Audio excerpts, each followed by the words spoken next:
we're going to be talking about making a standard single welt, the kind of welt that you find in most upholstered pieces. So the first thing you need to do when you're making a welt is trying to cut your fabric on bias. Bias is the 45-degree line between the lengthwise grain and the crosswise grain of your fabric. So in order to find the 45-degree line, what we need to do is there are two methods. One we're going to do is we're going to fold the fabric to find that angle, and then the other way is to use a ruler. In our case, we use a 6-inch by 24-inch gridded ruler. They have the 45-degree lines on them. But let's do it with it. Most people, not everybody has one of these rulers, so what we'll do is we'll show you how to do it when you don't have that. So what you do is you're going to take your fabric. I've got a piece of fabric laying here on the table.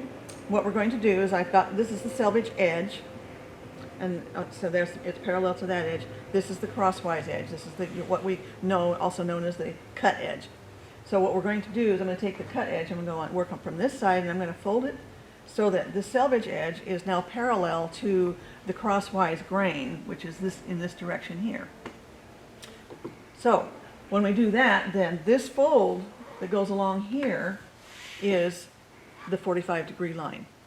And that is where the bias is, which you can tell also by the way it stretches. It stretches a lot more than if we were to try and use the lengthwise grain or the crosswise grain. The other beautiful thing about using a fabric that's cut on the 45 is that it does not ravel, and that's a very important thing when you are sewing cushions, whatever kind of home decor sewing, actually any kind of sewing, even in garments and such, that the 45-degree line becomes a very important piece of information to understand. So what I'm going to do is I'm actually going to cut along this 45-degree line, this fold, and then we're going to take the fabric and cut. We're going to start cutting our strips of fabric. As I'm doing that, before I actually cut this, what I'm going to do is I'm going to show you how to use a gridded ruler if you've got one. Okay, I happen to have a couple of samples here. One is an omni grid you find in any sewing store, Joann's, any place that sells fabric will typically have a ruler like this. Sometimes they'll have this one. I see this one quite a bit. It's called a Salem rule. This one's quite old. I like it for the 45-degree line because it's so much easier to see on this one than on the omni grid. All the same lines they're on both. But on this one here, you have each one is separate, and they're not overlapping each other. So the 45-degree lines are on this end. There's also a 60 and there's a 30-degree. But we're using the 45-degree line. So what you need to do is you're going to take that 45-degree line on your 6-inch gridded ruler, and you're actually going to take it and line it up on the straight of grain or on the crosswise grain if you've got a nice straight line. Okay? So you can see as I'm running it parallel. Then what the result is this line here is the 45-degree line, and that is the line you want to mark for cutting. So I will just actually show you. I'll do it with a pencil right now so you can see that is the 45-degree line. Okay? And then you can just extend it all the way across your fabric. So anyway, and then once you do that, then you're going to be marking your lines at 1.5 inches, which is what the size we're going to be using for the size of the welting that we have. You can see that what I'm doing here with the gridded ruler is I'm just taking some marks from the grid at the 1.5-inch marks and drawing a parallel line. And you can continue it across the entire length of the fabric, the width of it, I should say. So anyway, so I'm going to do it that way. First, but I'm going to actually do it with this, doing it in the folded method, so you can see how it works as well. And you'll see that when I go to cut this, it's going to be parallel to the lines that I just drew on with the grid. So if you take the grid, the fabric here. Notice I'm putting my hand over the fabric so that it doesn't move, and I actually can take the edge of the scissors inside the fold there and kind of pull it up against the fabric fold and then cut. That way, by doing it in this method, then you are assured of making a straight line. It'll be a nice clean cut. Okay, so now you can see is that the 45-degree line that I just cut is also parallel to the two lines that I cut previously with the gridded ruler. So you can see that it works either way. Now the next thing that we're going to do is we're going to draw as many lines as we need in order to do the project we're going to be doing. I now have a standard template that we use. This is 1.5 inches wide. This is the one that we use in our shop here to make our bias for whenever we're cutting welting. I'm going to go ahead and mark as many lines as I think is necessary to do the project that I'm doing. That is probably going to be enough to do the welting that I'm going to do, but I'm going to do one more just for good measure.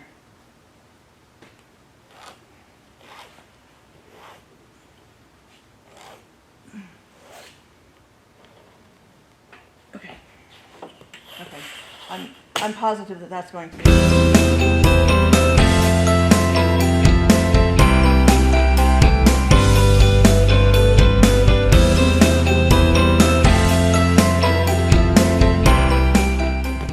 All right, I have my strips cut. Now, the welting we're going to be using is this. It's a 5 30-seconds welt. And this is what they use all the time in upholstery. Okay, so we'll meet over at the sewing machine. Now we're here at the sewing machine. We're going to be sewing the ends together in order to make one long strip. There are two methods that you can use when you're sewing them together. Now you can see on this one here where the angles are running parallel like this. I've got right sides together. This isn't going to work. So sometimes it depends on what angle the end of the fabric is that where you are cutting. Sometimes they're one way and sometimes the other way. Anyway, it happens to be that the other end of this strip is going to work. This is the way I usually put my welting pieces together. It's not the only way to do it though. But I'm running those little short ends are running parallel and they're creating kind of a V. You can see that? Okay. What we're going to be doing is we're going to be sewing, easier over here. We're going to be sewing approximately 1/4 inch in. We're looking for 1/4 inch seam allowances when we're doing welting.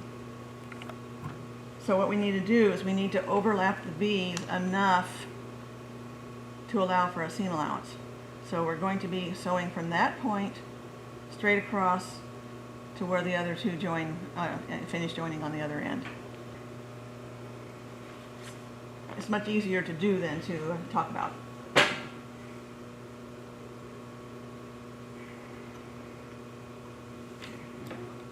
Okay, you're going to line up your needle under the presser foot, right at that V point. Okay. And you're just going to sew it straight across. So now the bottom strip is, you're just going to shove that over there, and then we're just going to continue making our welting, connecting the ends. And you do this for 2 strips, or you can do it for 50 strips, however much it takes to do the job. And the way I usually do it, I'm doing it again, I'm ganging them, okay, like this. Continue on. So that's all of our strips connected. So now I'm just going to disconnect them each. Next thing we're going to do is actually sew the welting. On this particular machine, this is a very standard industrial upholstery sewing machine. What I have installed on the machine is a walking foot for welting. You'll notice that one side of the foot is fatter and the toe is fatter than on the other side. That's because there's a groove underneath that toe. And what's going to happen is this welting is going to be able to ride right under that. See that? The machine is actually going to pull this stuff through, and I'm going to show you how to actually do work your hands to keep it, well guided underneath there. So I've placed the welting inside, centered in the welting strip, your bias strip. Okay, and fold it over. I'm going to slide it in underneath here, so it's right underneath that in that groove. And you can almost feel it, even though you really can't. It feels like, to me, it always feels like I know that it's exactly where it needs to be underneath that foot. Okay, you always hold your thread tail to start.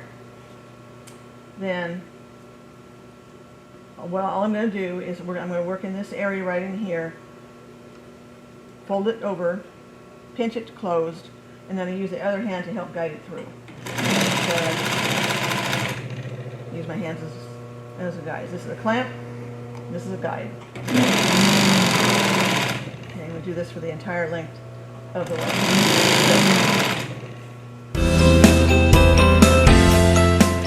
Okay, when you come to a seam, you just open it up, finger it, press it open, lay your welting right over the top of it, fold it over, and just keep going.